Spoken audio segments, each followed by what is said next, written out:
Ito ang binigay sa akin ni Ama. Ito, different kinds of cross. Oh, yun, binigay niya sa akin. Ito si Mother. Ito yung different kinds of cross. Yan, may ganito din style na cross. Ito na din naman.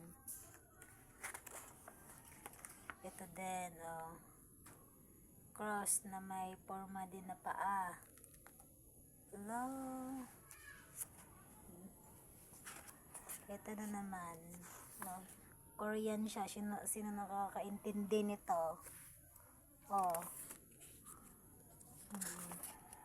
Ito, ibang klaseng cross din to. Siya talaga ang nag-drawing nito. Ayan. Siya talagang gumawa ng cross na ito. Iba't ibang klase na cross.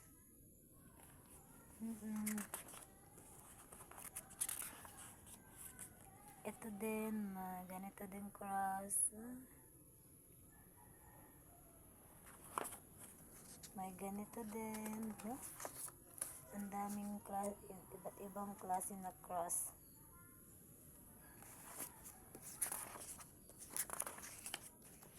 Ang dami siya. May ganito din. Na parang pabaliktad siya. Sino nakaintindi nito? Ito din. May ganito din.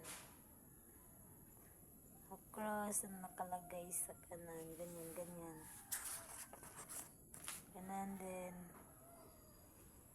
May mensahe siya. Hindi ko lang maintindihan kasi Korean kasi. It's Korean.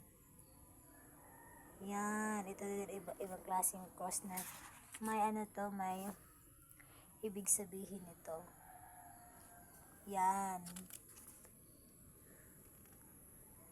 Yan. Ganon dyan yung different kinds of ito din, cross. Back to Calvary. Ito din. May ganito din.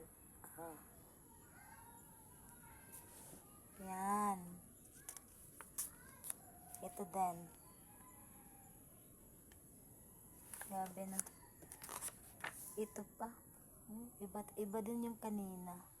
Ito yung kamay din. May kamay na may dugo. Ay.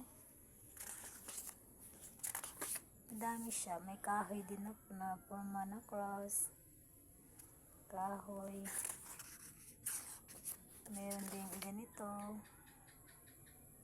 Na-form siya ng kahoy. Ay, hindi.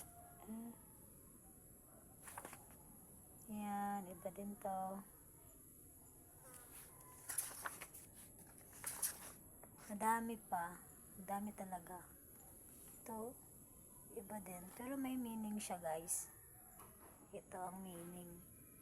Hindi ko lang maintindihan yan. Hahaha.